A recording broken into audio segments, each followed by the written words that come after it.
आप लोग तो जानते होंगे कि डोरेमोन निंजा हथौड़ी कार्टून ये दोनों कॉमेडी कैटेगरी में आ रहे हैं और आप लोग को तो उत्साह भी बड़ा होता होगा कि इस कार्टून को देखने का और इसकी मिस्टीरीज के बारे में जानने के लिए। पर आप लोग को पता है कि डोरेमोन इस कबड़ में ही क्यों सोता है और कभी इस न्यूडल कैटेगरी इंसान का क्या काम है। आप लोग को बताता हूँ ऐसे कुछ मिस्टीरीज कार्टून के बारे में जिसके अंदरली बात जान के आप लोग को मजा आएगा। हाँ तो यूट्यूब पे मेरा वीडियो पूरा देखना, एंड तक बने रहना। Thanks, love you.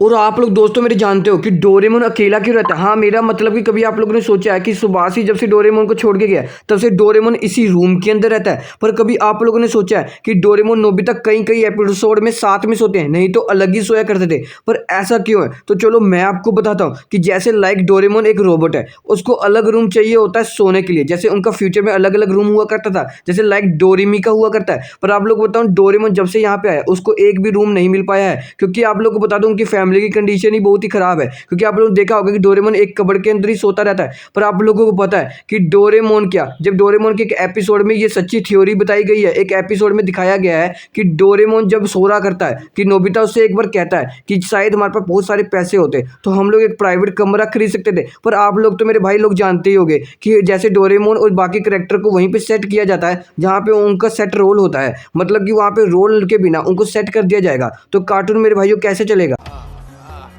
और तो चलो मैं आपको एक मिस्ट्रीज कैरेक्टर के बारे में बताता हूँ जो कि नोबिता और डोरेमोन से भी ज्यादा दिखाया जाता था। हाँ तो आप लोग को बता दूं ये मिस्ट्री कैरेक्टर के बारे में आप लोग देख के ही समझ गए होंगे ये कौन है। अरे भाई ये तो केनिची के गुरुजी हैं। और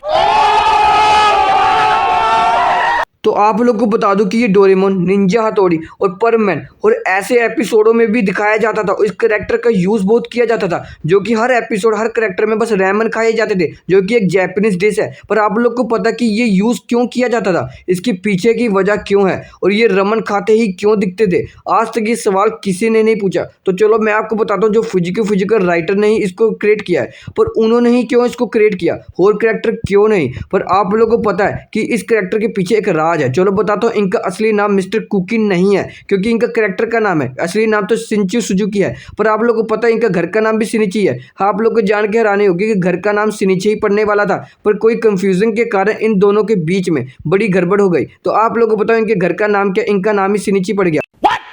बता दो कि बस ये रमन ही खाया करते थे, जैसे आपको पता ही होगा। और जब इनकी शादी भी हुई तब भी ये रमन खा रहे थे, तो आंटी कितना रमन बनाएंगी, आंटी भी तो थक जाती होगी ना रमन बना के। तभी नारी सब पे बारी इन्होंने एक एपिसोड में दिखाया कि ये रमन ही बस खाते रहते हैं, तभी इनको रमन खाने की injury, #permission to eat ramen. तो आप लोग को पता है नोबिता डोरेमोन का ये एपिसोड देखा ही होगा, जब डोरेमोन नोबिता खिड़की में से भागते हैं और ये तीनों फैमिली रमन खा रही होती है। अबे साले तभी मेरा माफ करना। उनकी बात करें तो इनके पेरेंट्स को कैसे भूल सकते हैं। हाँ तो मैं बता दूं शिजुकास फादर के बारे में। हाँ इसके फादर को जितने बार देखा है उतने बार कंफ्यूजन बढ़ती होगी यार, आपको पता ही है, क्योंकि हर एपिसोड में इसको अलग अलग करके हमको दिखाया जाता है। आप लोगों को कभी इनको मोटा और ऐनक लगा के दिखाया जाता है, कभी तो आपको इस एपिसोड और पुराने एपिसोड में जब स्टार्ट हुआ था तो पतला दिखाया जाता है, और कभी तो कुछ नवा। मतलब कि ऐसे एपिसोड में हमको डे टू डे कंफ्यूजन हमारी बढ़ती जा रही है, पता नहीं लग रहा है इनका असली नाम और क्या है। तो जानकारी के लिए बता दूं कि इनका असली नाम योशियो मिनेमोटो है। तो आपकी जानकारी के लिए ये भी बता दूं कि डोरेमोन की एनिमे में नहीं,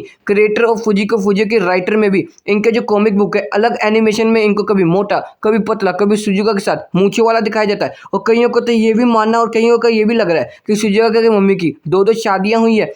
समझ रहे हो आप? और तो चलो हम लोग जब नोबिता के पेरेंट्स के बारे में बात कर रहे हैं तो नोबिता की मॉम को कैसे भूल सकते हैं, इनकी आंखों में की पूरा मिस्ट्री छुपा हुआ है। तो आप लोगों ने कभी गौर किया है या नहीं, तो मैं आप लोग को अच्छी तरह बता दूं कि जैसे ही आप लोग चश्मा उतारते हैं तो इनकी आंखें बहुत ही ज्यादा बड़ी बड़ी दिखती हैं, जैसे सुजुका की हुई करती थी। पर आप लोग को पता है कि अब के एपिसोड में जैसे ये चश्मा उतारती हैं तो तीन ये डॉट दिख जाता है। और आप लोगों को ये डार्क मिस्ट्रीज के बारे में पता लगा और आपको ये वीडियो बढ़िया लगा तो प्लीज सब्सक्राइब करके कॉमेंट पे और ऑल नोटिफिकेशन ऑन कर लेना, ऐसी वीडियो आपके लिए मैं लाता रहूंगा। वाह क्या सीन है।